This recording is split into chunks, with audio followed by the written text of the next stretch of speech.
तो पुण्यात्माओं, जो सदग्रंथों के विपरीत ज्ञान, शास्त्र विरुद्ध ज्ञान जो संत बता रहे हैं और शास्त्र विधि त्याग कर मनमाना आचरण कर और करवा रहे हैं, शास्त्र विधि त्याग कर मनमानी पूजाएं कर रहे हैं, वो न तो स्वयं कोई लाभ प्राप्त कर रहे हैं मनुष्य जीवन का और न ही उनके अनुयायी। इसके लिए श्रीमद् भगवत गीता अध्याय 16 श्लोक 23 में और 24 में कहा है। 23 में कहा कि शास्त्र विधि को त्याग कर जो मनमाना आचरण करते हैं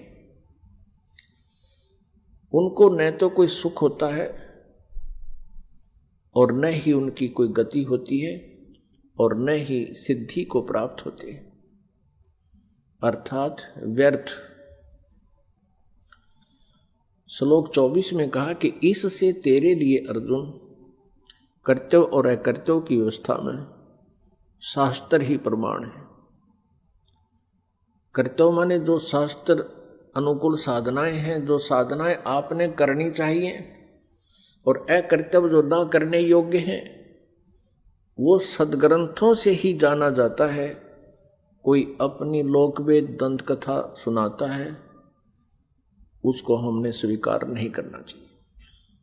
तो अभी तक जो ब्रह्मा जी, विष्णु जी, शिव जी को ये कहते आए हैं, ये पवित्र हिंदू धर्म के ये शास्त्र विरुद्ध ज्ञान देने वाले आचार्य, गुरु, ऋषि, महर्षि, ये कहते आए हैं कि ब्रह्मा जी, विष्णु जी, शिव जी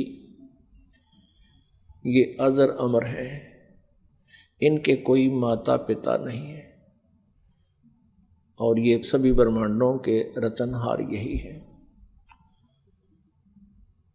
तो वो टीचर ठीक नहीं, वो शास्त्र विधि त्याग के लोकवेद सुना रहे हैं। लोकवेद क्या होता है? सुना सुनाया ज्ञान जो कहीं प्रमाणित ना हो। अभी आपको दिखाते हैं श्रीमद् देवी भागवत। वो श्री ब्रह्मा, श्री विष्णु, श्री शिव जी के विषय में क्या जानकारी देते हैं। आप जी ने ये देखिएगा, श्रीमद् देवी भागवत सचित्र मोटा टाइप, केवल हिंदी, गीता प्रेस गोरखपुर से प्रकाशित है। इसके कौन है संपादक? हनुमान प्रसाद पोदार, चिमनलाल गोस्वामी। प्रकाशित एवं मुद्रक हैं गीता प्रेस गोरखपुर, गोविंद मोहन कार्यालय, कोलकाता का संस्थान। तीसरे स्कंद में 123 पृष्ठ पे है, तीसरा स्कंद। भगवान विष्णु जी अपनी माता दुर्गा की स्तुति कर रहे हैं। क्या कह रहे हैं? तुम शुद्ध स्वरूपा हो, यह सारा संसार तुम ही से उद्भासित हो रहा है। मैं, ब्रह्मा और शंकर, विष्णु जी कह रहे, हम सभी तुम्हारी कृपा से विद्यमान हैं। हमारा आविर्भाव माने जन्म, तिरोभाव माने मृत्यु, हमारा आविर्भाव और तिरोभाव हुआ करता है। केवल तुम ही नित्य हो, जगत जननी हो, प्रकृति और सनातनी देवी हो। ये प्रकृति शब्द याद रखना। दुर्गा को प्रकृति भी कहते हैं। आपके गीता जी में काम आओगा 14वें अध्याय के 3, 4, 5 श्लोकों में, क्योंकि ये कोड वर्ड है गीता जी। प्रकृति दुर्गा जी को कहते हैं। इससे स्पष्ट हो गया कि ब्रह्मा, विष्णु, महेश का जन्म और मृत्यु होता है। भगवान शंकर बोले, देवी यदि महाभाग विष्णु तुम ही से प्रकट हुए हैं तो उनके बाद उत्पन्न होने वाले ब्रह्मा भी तुम्हारे बालक हुए। फिर मैं तमोगुणी लीला करने वाला शंकर क्या तुम्हारी संतान नहीं हुआ? अर्थात मुझे भी उत्पन्न करने वाली तुम ही हो। शिवे, संपूर्ण संसार की सृष्टि करने में तुम बड़ी चतुर हो। इस संसार की सृष्टि, स्थिति और संहार में तुम्हारे गुण सदा समर्थ हैं। उन्हीं तीनों गुणों से उत्पन्न हम, रजगुण ब्रह्मा जी, सतगुण विष्णु, तमगुण शंकर, उन्हीं तीनों गुणों से उत्पन्न हम ब्रह्मा, विष्णु एवं शंकर नियमानुसार कार्य में तत्पर रहते हैं। पुण्यात्मा, इस पवित्र देवी पुराण ने इन चंद पंक्तियों में स्पष्ट कर दिया कि श्री ब्रह्मा विष्णु महेश ये नासवान है, इनकी जन्म और मृत्यु होती है। दुर्गा इनकी माता है और रजगुण ब्रह्मा जी, सतगुण विष्णु, तमगुण शिव जी है। और चौथा ये कंसेप्ट क्लियर हो गया कि ये केवल नियमित कार्य ही कर सकते हैं, जिसका जैसा नियमित है, जिसका किस्मत में जो कुछ भी लिखा है उसमें ये परिवर्तन नहीं कर सकते, उनको जैसा ही दे सकते हैं, जैसा कर्म है वैसा ही उनको फल देते हैं, ऐसा इनका नियम है। और ये हमारे सदग्रंथों में लिखा हुआ है। अब आप जी को डिटेल से दिखाते हैं, इसी श्रीमद् देवी भागवत को ही पुनः दिखाते हैं पूरी डिटेल से। ये देखिएगा, ये वही श्रीमद् देवी भागवत है, गीता प्रेस गोरखपुर से प्रकाशित है। ये है श्रीमद् देवी भागवत, तीसरा स्कंद यहां प्रारंभ होता है। पृष्ठ 113 है, पृष्ठ 113 है।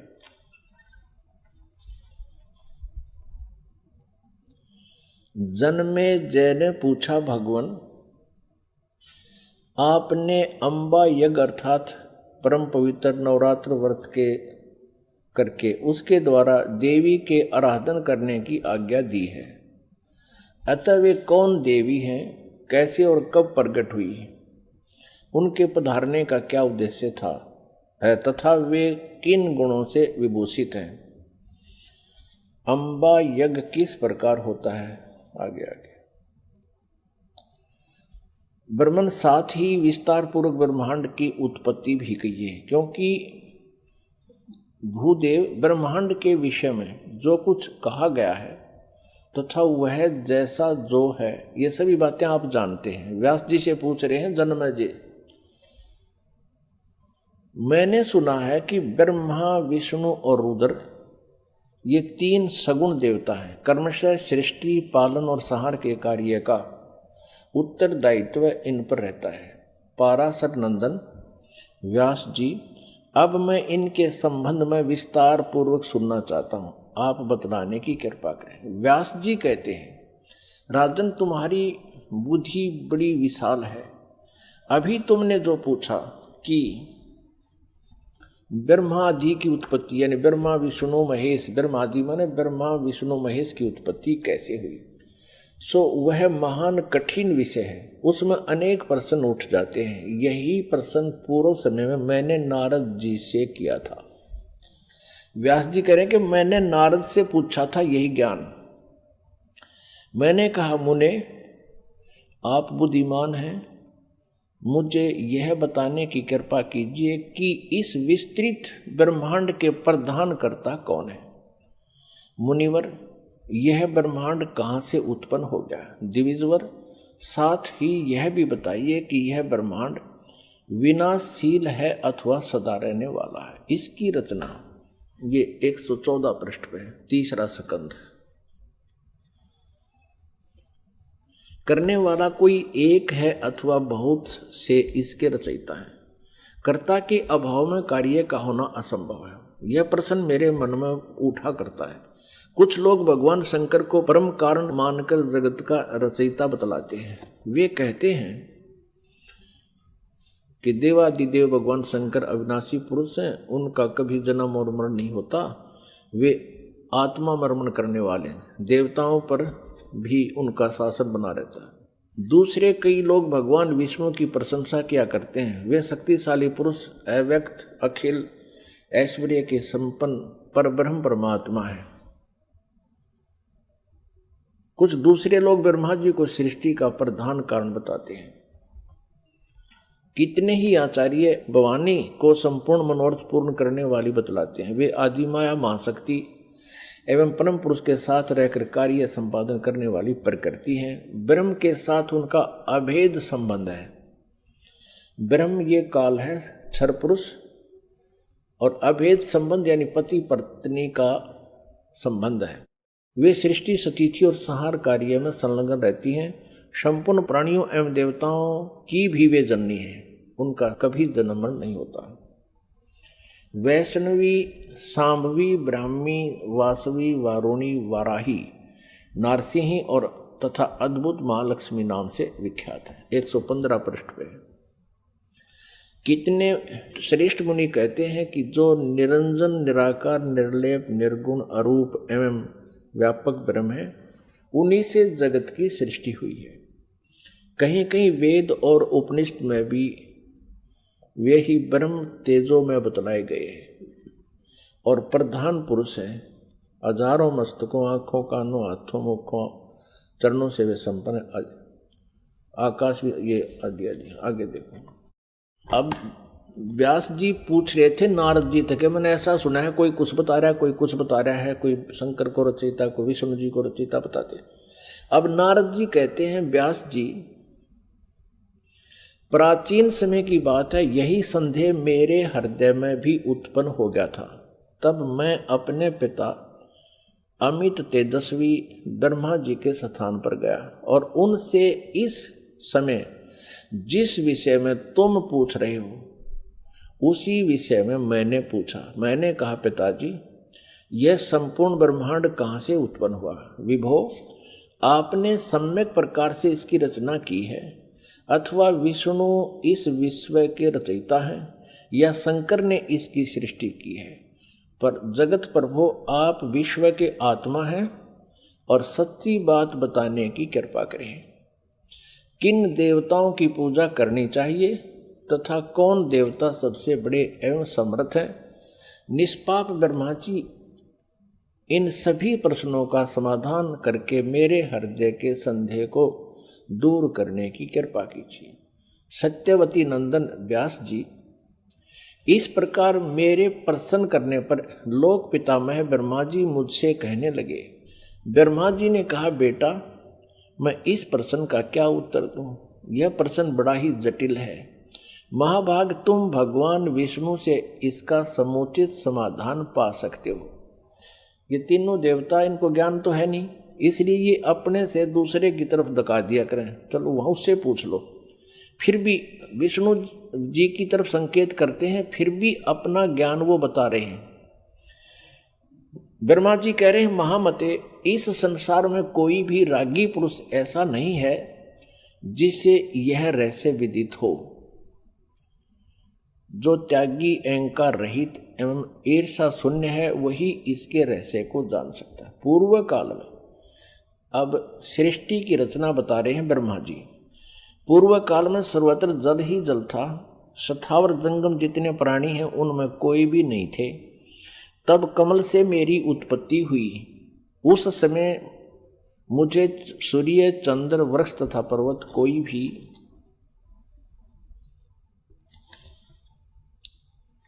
116 पृष्ठ में 3रा स्कंध देवी भागवत का दिखाई नहीं पड़े। मैं कमल की कणिका पर बैठकर विचार करने लगा, इस अगाध जल में मैं कैसे उत्पन्न हो गया, कौन मेरा रक्षक है तथा इस प्रलय काल में सृष्टि एवं संहार करने वाले कौन विशिष्ट पुरुष हैं। कहीं भी स्पष्ट रूप से भूमि भी नहीं दिखती जिस पर यह जल टिका हुआ है। यह कमल कैसे उत्पन्न हुआ, यों विचार करके मैं जल में उतरा। ब्रह्मा जी कह रहे हैं, 1000 वर्ष तक पृथ्वी का अन्वेषण करता रहा, यानी खोज करता रहा। इस पर भी मुझे उस जल का कहीं और छोर नहीं मिला। इतने में आकाशवाणी हुई, तप करो तप करो। तब मैंने तपस्या आरंभ कर दी। कमल पर बैठे ही 1000 वर्ष तक मैं तप करता रहा। फिर उसी समय सृष्टि करो, ऐसी आकाशवाणी सुनाई पड़ी। उसे सुनकर मैं बड़े आश्चर्य में पड़ गया। सोचा कि किसकी सृष्टि करूं अथवा मेरा क्या कर्तव्य है। उसी समय मधु और कैटब नाम के 2 भयंकर दानव राक्षस सामने आ गए। वे उस महावर्ण में मुझसे युद्ध करने की इच्छा प्रकट करने लगे। मैं उनसे भयभीत हो उठा। तब कमल का डंठल पकड़कर जल में उतरा। वहां मुझे एक परम अद्भुत पुरुष के दर्शन मिले। उनका श्री विग्रह माने शरीर मेघ के समान श्याम था, बादलों की तरह, काले बादलों की तरह। वे पीतांबर पहने थे, 4 भुजाएं थी, शेष नाग की सैया पर सोए थे। उन जगत प्रभु के गले को वनमाला सुशोभित कर रही थी। शंख, चक्र, गदा और पद्म, इन 4 आयुधों से अनुपम शोभा पा रहे थे। ऐसे शेष शाही भगवान विष्णु का मुझे दर्शन हुआ। वे योग निंद्रा के वशीभूत होकर गाढ़ी नींद में सोए हुए थे। उनकी सारी चेष्टाएं शांत थी। नारद जी शेष नाग की सैया पर सोए हुए उन प्रभु को देखकर मेरा मन चिंतित हो उठा। इतने में भगवती योग निंद्रा याद आ गई। मैंने उनका सत्वन किया। तब वे कल्याणमयी भगवती श्री विष्णु जी के विग्रह से निकलकर, विग्रह माने शरीर से, श्री विष्णु जी के शरीर से निकलकर अत्यंत रूप धारण करके आकाश में विराजमान हो गई। दिव्य आभूषण उनकी छवि बढ़ा रहे थे। जब योग निंद्रा भगवान विष्णु के शरीर से अलग होकर आकाश में विराजने लगी, तब तुरंत ही श्री हरि उठ बैठे। अपने आत्माओं, जैसा आज आपको सृष्टि रचना में पहले बताया था, वर्बली दास ने बताया था, जो परमात्मा ने हमें बता रखा था, कबीर साहब ने ये कहा था कि दुर्गा ब्रह्मा जी, विष्णु जी और शिव जी की माता है, श्री देवी, और ये काल ज्योति निरंजन इनका पिता है। ये क्या करते हैं? इन तीनों बच्चों की उत्पत्ति करते हैं। ये काल यानी ब्रह्म, सर्वपुरुष भी कहते हैं इसको, सर्वब्रह्म भी कहते हैं। सर्वब्रह्म और ये दुर्गा जी, इन दोनों के पति पत्नी व्यवहार से श्री ब्रह्मा जी, श्री विष्णु जी, श्री शिव जी की उत्पत्ति होती है, जन्म होता है। और ये क्या करते हैं? इनको बाल्यावस्था से ही कोमा में कर देते, अचेत कर देते और उनकी परवरिश जारी करते हैं। जब ये युवा होते हैं तो इनको सचेत कर देते। अब ये दुर्गा अन्य रूप धारण करके प्रेतवत, प्रेतनी की तरह विष्णु जी के शरीर में प्रवेश करके इनको बेहोश किए हुए थी। ऐसे ही ब्रह्मा जी को ये कमल के फूल पर रख दिया और तब तक ये अचेत था, कोमा में डाल रखा था। ये खुद कहता मुझे पता नहीं मैं कमल के फूल पर कहां से उत्पन्न हो गया, मेरा कौन जनक है। अब नीचे उतरा तो देखा विष्णु जी बेहोश पड़े थे वो, और उसमें से जब वो दुर्गा निकल गई, बाहर आई, तो वो सचेत हो गए। अब इस प्रकार इन सभी को इस काल भगवान ने अपने सुनियोजित षड्यंत्र के तहत भ्रमित कर रखा, किसी को यथार्थ ज्ञान नहीं बता रखा। अब यहां आप आगे देखिएगा, अब क्या होता है कि तीसरे स्थान पर भगवान शंकर को भी बेहोश कर रखा था, फिर उसको सचेत कर दिया, फिर तीनों को इकट्ठा कर दिया प्रेरणा करके, तीनों इकट्ठे हो गए। अब देखना श्रीमद् संक्षिप्त देवी भागवत और 3रा स्कंध, और हम यहां पढ़ रहे थे। तब वे कल्याणमयी भगवती श्री विष्णु के विग्रह से निकलकर अत्यंत रूप धारण करके आकाश में विराजमान हो गई। दिव्य आभूषण उनकी छवि बढ़ा रहे थे। जब योग निंद्रा भगवान विष्णु के शरीर से अलग होकर आकाश में विराजने लगी, तब तुरंत ही श्री हरि उठ बैठे। उन्होंने मधु और कैटब के साथ 5000 वर्ष तक बड़ी घमासान लड़ाई की। तब वे दैत्य मरे। पहले देवी के कटाक्ष से मधुर और कैटब मोहित हो गए थे। उसके बाद भगवान विष्णु ने गोद में लेटाकर उन्हें वहीं प्राणों से रहित कर दिया। अब वहां मैं और भगवान विष्णु 2 थे, वहीं रुद्र भी प्रकट हो गए। हम तीनों को भगवती आद्या शक्ति के दर्शन हुए, दुर्गा के। उन्हें देखकर मनमुग्ध हो गया। हमने उनकी उत्तम स्तुति की। तब वे आदि शक्ति हम लोगों से कहने लगी, देवी ने कहा, ब्रह्मा विष्णु और महेश्वर, तुम भली भांति सावधान होकर अपने अपने कार्य में संलग्न हो जाओ। सृष्टि, स्थिति और संहार ये तुम्हारे कार्य हैं। ब्रह्मा जी कहते हैं, भगवती आध्या शक्ति की, हम 117 पृष्ठ पर पढ़ रहे हैं, तीसरा स्कंद। वह वाणी बड़ी मधुर थी, सुंदर एवं सुखप्रद थी। हमने वह स्पष्ट सुनी। हम लोगों ने उनसे कहा, माता, हम किस प्रकार इन प्रजाओं के सर्जन आदि कार्य करने में सफल हो? विस्तृत भूमि का अभाव है, सभी स्थान जलमग्न है। हमारी बात सुनकर उन कल्याण स्वरूपिणी भगवती का मुखमंडल मुस्कान से भर गया। इतने में एक सुंदर विमान आकाश से उतरा। तब उन देवी ने हमें आज्ञा दी, देवताओं, निर्भीक होकर इच्छा पूर्वक इस विमान में प्रवेश कर जाओ। ब्रह्मा, विष्णु और रुद्र, आज मैं तुम्हें एक अद्भुत दृश्य दिखलाती हूँ। हमने भगवती की बात सुनकर उसे शिरोधार्य कर लिया। उस रत्न जटित विमान पर चढ़कर हम लोग आराम से बैठ गए। हम तीनों देवताओं को उस पर बैठे देखकर देवी ने अपने सामर्थ्य से विमान को आकाश में उड़ा दिया। ब्रह्मा जी कहते हैं, मन के समान तीव्र गति से चलने वाला वह विमान जिस अपरिचित स्थान पर गया, वहां संपूर्ण फलों से लदे हुए अनेक सुंदर वृक्ष थे। आगे एक अत्यंत सुंदर नगर दिखाई पड़ा। अद्भुत चार दीवारी उस नगर की छवि बढ़ा रही थी। उसमें बहुत से ऊंचे ऊंचे महल थे। उचित स्थान पर यज्ञशालाएं बनी थी। क्षण भर के बाद वह एक दूसरे सुंदर प्रदेश में जा पहुंचा। वहां हमने देखा अनुपम नंदन वन था।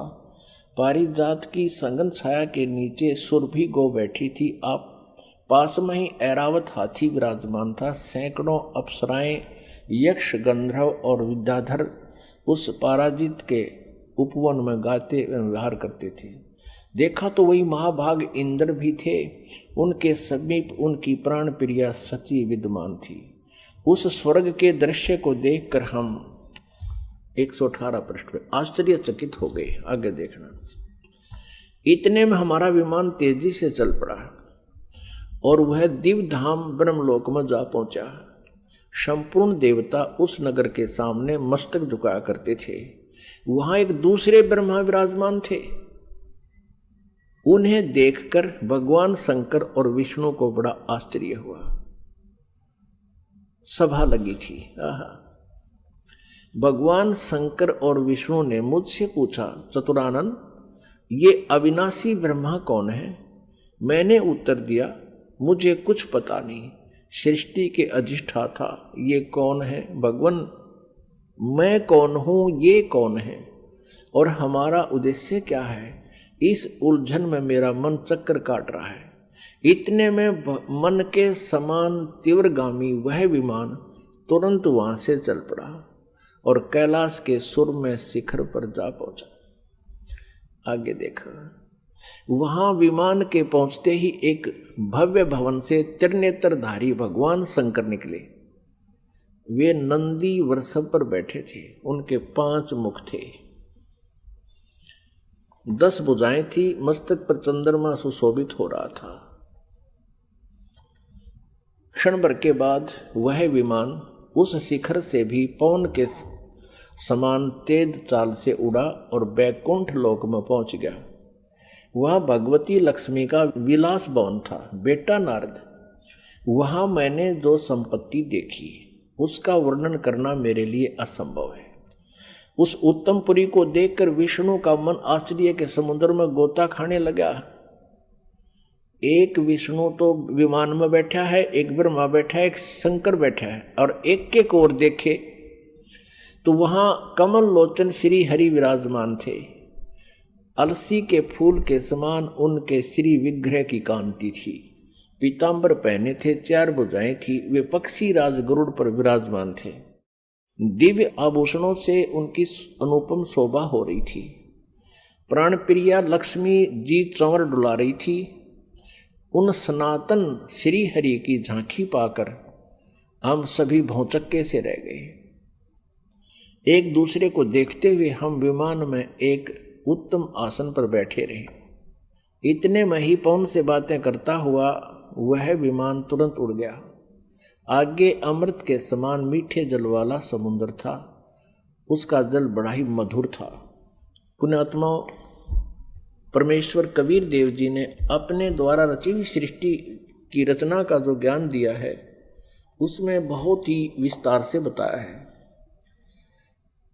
अब ये श्री ब्रह्मा जी, विष्णु जी, शिव जी विमान में बैठे हैं। दुर्गा ने इनको आकाश में उड़ा दिया विमान को। ये जहां पहुंचे वहां ब्रह्मा जी विराजमान थे और एक ब्रह्मा जी बैठा विमान में और एक सामने बैठा वहां उस ब्रह्मा के लोक में। और फिर वहां देखा तो ब्रह्मा जी के विष्णु और शिव जी पूछते हैं कि ये दूसरा ब्रह्मा कौन है। ब्रह्मा जी, विमान वाले ब्रह्मा जी कहते मुझे नहीं मालूम ये कौन है, हम कौन है, कहां से उत्पन्न हो गए, हमारा क्या उद्देश्य है। तो ये कौन था? इस काल ने, जैसे आपको सृष्टि रचना के प्रारंभ में बताया था,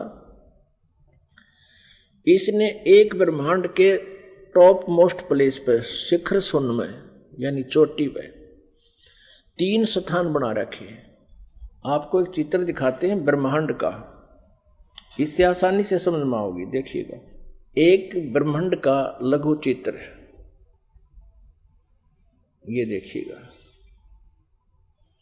ये एक अंडे जैसी शेप है, इसकी अंडे जैसा आकार है। इसको एलिपिकल इसका जो है ना शेप है, आकार है। अब ये देखिएगा, नीचे से शुरू करते हैं। सबसे नीचे ये पाताल लोक, तलातल, रसातल, सूतल, अतल, महातल, तलातल और वितल। तो ये है पृथ्वी लोक। ये शिव का लोक, शिवपुरी जिसे कहते हैं। ब्रह्मा जी का लोक ब्रह्मापुरी, विष्णु जी का लोक विष्णुपुरी।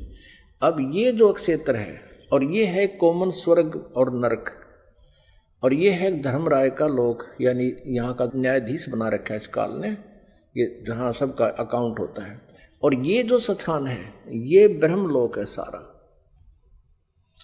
ये स्थान जो है इसको ब्रह्मलोक कहते हैं। एक ये स्वर्ग है, इसमें भी एक इंद्र हो रहता है। ये इंद्र अलग है और इसलिए इसको महा इंद्र कहा है। ये इसमें क्या कर रखा है, ये एक महास्वर्ग है।